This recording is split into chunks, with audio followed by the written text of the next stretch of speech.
Editor's note. The editors of this magazine do not necessarily believe that a prehistoric creature resembling a half-man, half-ape, as described by those who claim to have seen him, exists in modern times. Nevertheless, we sent a writer to interview those eyewitnesses and to tape record their impressions. What follows is based on those interviews.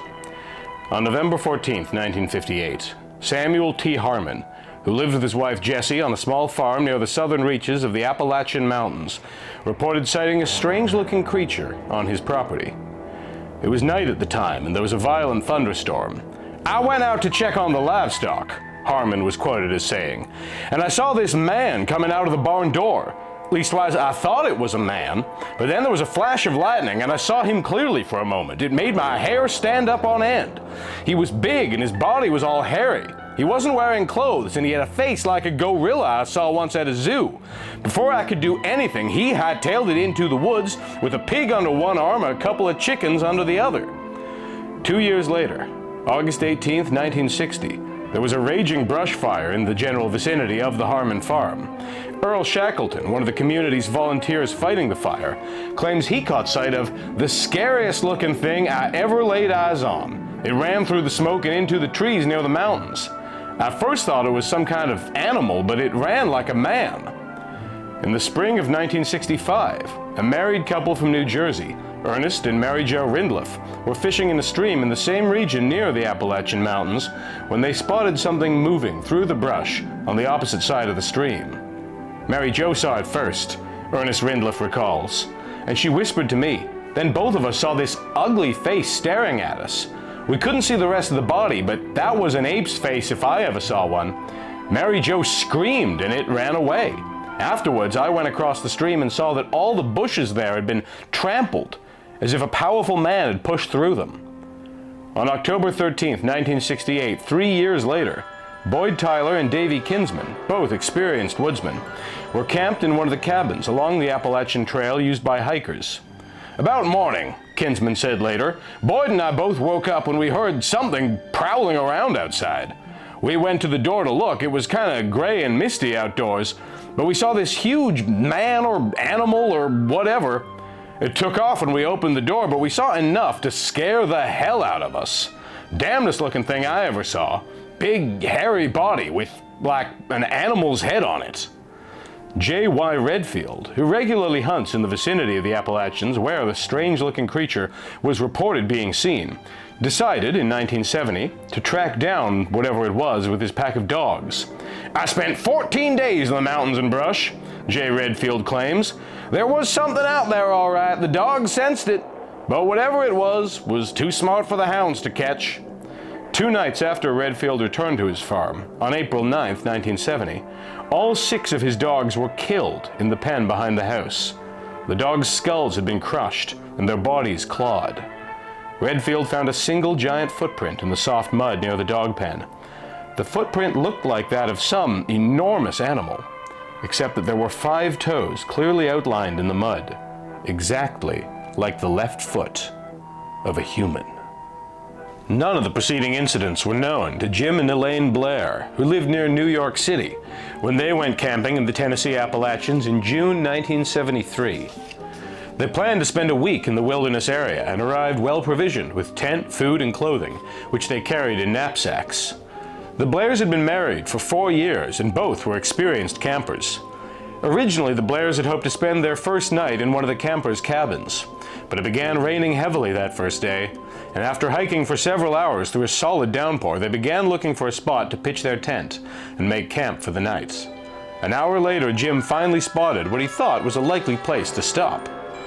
The site was a scooped-out section in the base of a mountain, with enough rock overhang to shelter a fire. As soon as they had put their tent up, Jim Blair went searching for dry firewood, while his wife began opening their supplies to prepare a meal. Jim knew that darkness would come early because of the rain, so he worked swiftly to gather enough wood to last the whole night. When he returned, he was surprised to find his wife peering out of the tent, anxiously waiting for him. "What's wrong, Elaine?" he asked, piling the firewood under the rock shelter. "I don't know what it is, Jim," she said, coming over to him. "But while you were gone, I suddenly became very frightened." Frightened? Blair asked. Of what? We're a million miles away from anybody and anything. "Yes, but that's just it," his wife answered. "This place is so lonely, it's spooky. And the whole time you were gone, I had the feeling I was being watched. The feeling was so strong that finally I decided to go into the tent." It's probably nothing, Blair said lightly, except that you're chilled and tired. Soon as I get the fire going and fix a couple of drinks, you'll be fine. Blair tried to reassure his wife, but he himself was disturbed by her actions. It wasn't like her to behave in that manner. She had spent plenty of time in places far more desolate and lonely than this one, and had never been bothered. Nor was she a particularly nervous person. Usually her nerves were steady and calm. On the other hand, Blair knew that his wife had an almost sixth sense about danger, and it was this knowledge, as much as anything else, that bothered him now.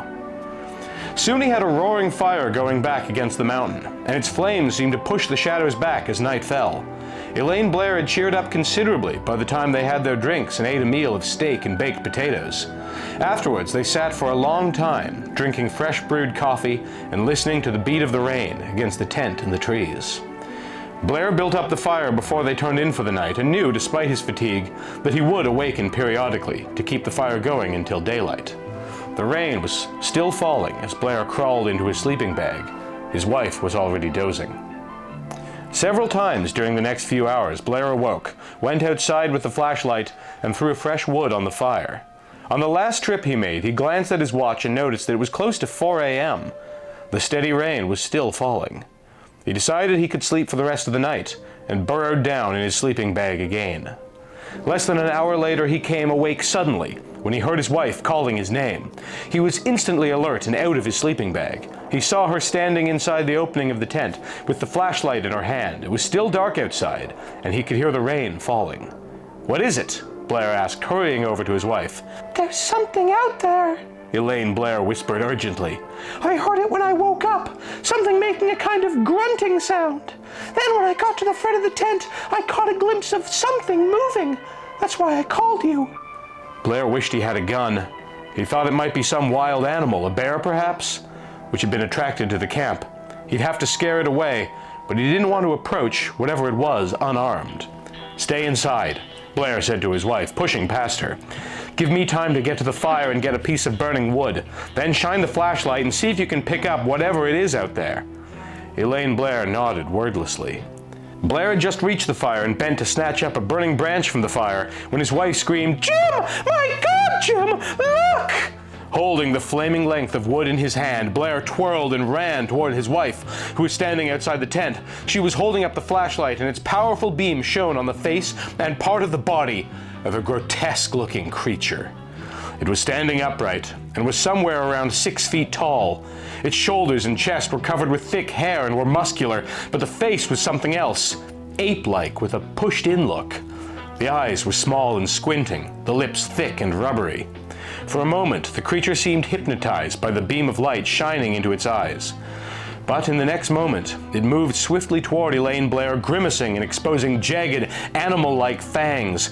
Elaine Blair screamed, and Blair hurled the burning tree branch. The blazing torch arched through the dark air, straight at the ferocious creature. A couple of sparks pinwheeled out from the burning wood and showered down on the figure. It bellowed with pain and disappeared into the darkness of the trees. The burning torch, tossed by Blair, sizzled briefly on the soggy ground where it had landed and was quickly extinguished by the rain. "Jim, did you see what I saw?" Elaine Blair asked in a shaky voice. "I saw it," Blair answered, his own voice shaking, "but I'd swear it was impossible." "But what was it?" his wife asked.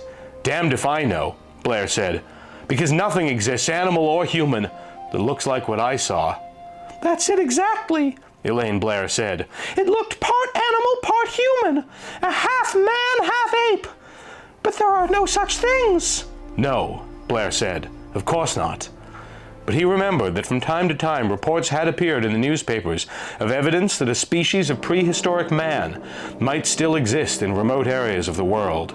He remembered there had been one report as recently as 1968 that indicated a kind of Neanderthal man might be still living in Alaska or British Columbia. Was this just such a specimen?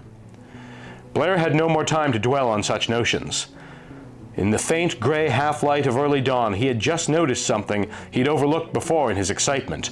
All the lower ground beyond the base of the mountain and the tent was covered with several inches of water, and the water was rising rapidly. It occurred to him that the rains had probably flooded the nearby streams and rivers, which were plentiful in the area. He decided it was time to break camp and head for higher ground. The Blairs had brought no radio with them, so they could not know that on that early morning of June 22, 1973, the most ravaging storm in eastern U.S. history was pounding not only the area they were in, but the whole northeast mainland. Before the storm named Agnes ended, at least 109 people died. The homes of 500,000 more were destroyed or damaged, and 131 counties, including the ones the Blairs were visiting, and 25 cities, were to be declared disaster areas. By daylight, water was streaming down from the mountainside to add to the flooding. Jim and Elaine Blair packed up their tent and supplies to leave. They were sloshing around in water up over their ankles. Jim Blair's first inclination had been to try to go back the way they had come. But soon after they set out in that direction, they were wading through water up to their waists and still rising. What was even more terrifying was that the floodwaters had a strong current running through them. Weighted down by the packs on their backs, the Blairs were in very real danger of losing their footing and being swept away in the ever-growing floodwaters. "We've got to go back!" Blair shouted to his wife, pointing to the side of the mountain they just left. As they made their way, it briefly seemed to Jim Blair that perhaps the strange animal or man or whatever it was they'd seen might have been driven to their camp by the storm and the waters. It took them several hours before they saw the mouth of a cave dwelling, well up in the mountainside. Blair approached it cautiously. He stood in front of the cave and shone the beam of the flashlight inside until he was satisfied it was empty. The cave was a natural shelter. From where they stood, they could see the floodwaters still rising below. It was damp inside the cave, and there was a strong, musty animal scent in the air. The top and sides of the cave were solid rock and wet with moisture. There was a dirt floor, and there were a few animal bones scattered around. Blair knew the cave had been used as a den by some animal. Perhaps a bear, or maybe even the strange creature they'd seen earlier. But there was no evidence they'd been occupied recently, and he decided it would likely be safe for them to stay there until the floodwaters began to recede. They shucked their equipment and rested for a while. "Jim," Elaine Blair said finally, "what do you really think we saw this morning?" She shivered. Blair considered for a moment before he answered. He knew they might still have a long wait in the woods before they could make their way back to civilization, and he didn't want to alarm his wife if he could avoid it. "Honey, I don't honestly know. Maybe it was just some mountain man from around these parts who thought it would be a funny idea to dress up in a costume and try to throw a scare into us city folks." "You say that," his wife said, "but I don't think you really believe it." "Believing that," Blair said, "makes more sense than believing there's really a half-man, half-ape like the one we saw. Anyhow, whatever the hell it was, it appeared as scared of us as we were of it. I doubt that it'll bother us again. Meanwhile, the rain will probably end soon and we'll be able to get out of here." But the rain didn't end, and the wind began to blow, flattening the tops of the trees and whipping up the surface of the water that continued to rise.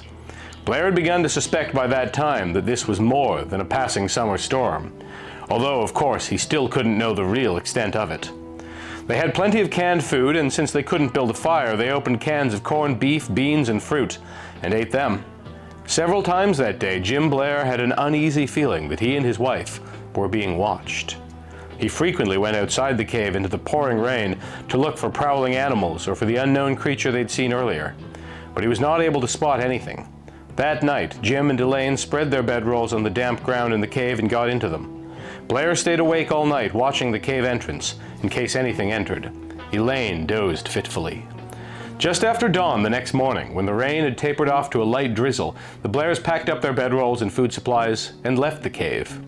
They had decided to discard their tent to lighten the load, since they would still have to wade through the water flooding the ground below. When they got down the mountain, near where they'd camped 2 nights before, they saw that the flood had receded slightly, but that the water was still deep and treacherous. Blair roped his wife to himself, and together they waded out into the water, which reached in places up to their armpits.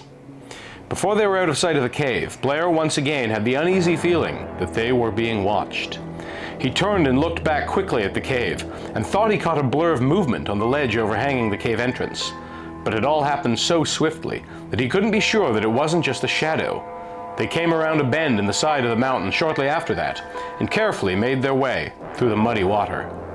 Tree branches, roots, silt, and leaves brushed past them as they fought their way through the floodwaters. A couple of times snakes floated by, but presented no real danger. About 2 hours after they had left the cave and entered the water, they had a bad moment when Elaine lost her footing and was pulled under by the eddying water. She screamed, and Blair was almost pulled off his feet before he regained his balance. He grabbed the rope that bound her to him and pulled her up on her feet and into his arms. He was holding her in his arms when he glanced up and suddenly saw it. "Look, Elaine, look!" he shouted, turning her around in the water. She saw it too, a small wooden cabin, perched on a high trail about 5 yards above them, the kind of cabin they'd been looking for ever since they entered the woods. Blair half carried his wife through the water and up a muddy slope to the cabin. He kicked the unlocked door open, lifted his wife into his arms, and carried her inside. The interior of the cabin was simple and bare. There was a rough wooden table with a couple of hurricane lamps on it, wooden benches on either side of the table, double-decker bunks against one wall, and a fireplace with cords of wood piled next to it. "It's just sheer heaven!" Elaine Blair laughed, twirling around the room. With the rain still tapering outside, they unpacked their supplies. Blair built a blazing fire in the fireplace, and Elaine cooked a hot meal. After they had eaten, Blair pushed away from the table and said, "Honey, I think I should go see if there's a way we can get out of these woods. Why don't you stay here where it's dry until I get back?" Elaine Blair shook her head firmly. "No," she said. "If you go, I go with you. I'm not staying in these woods by myself." He knew that she was remembering the creature they'd seen. They waited until the fire had died out and left all their supplies behind. They decided they would return to the cabin whether they found a way to get out of the flood or not. As it turned out, they spent over 2 hours trying to find high ground across the rolling waters below, with no success, and finally had to return to the cabin. As they approached the cabin again, Jim Blair came to a sudden stop. The cabin door, which they'd shut when they left, was now standing wide open. Blair went forward, keeping his wife behind him. He went to the side of the cabin first and looked through the window. He was relieved when he saw the place was empty. But a few minutes later, when the Blairs entered the cabin, they immediately saw that there had been a visitor. Jim felt a tingling chill along his spine as he examined the cabin. The benches were overturned, firewood was scattered across the floor, and, most terrifying of all, the table and floor was strewn with cans, which had been ripped open by brute force and bent and crushed. All of the cans had been emptied, and there was fresh blood on most of them and bits and pieces of fur. "It's been here, Jim!" Elaine Blair shrieked hysterically. "It's been right here in this cabin!" She would have rushed out if Blair hadn't restrained her. Blair, too, wanted to get out of the cabin. For one thing, the place had an almost unearthly stench that gagged and choked him.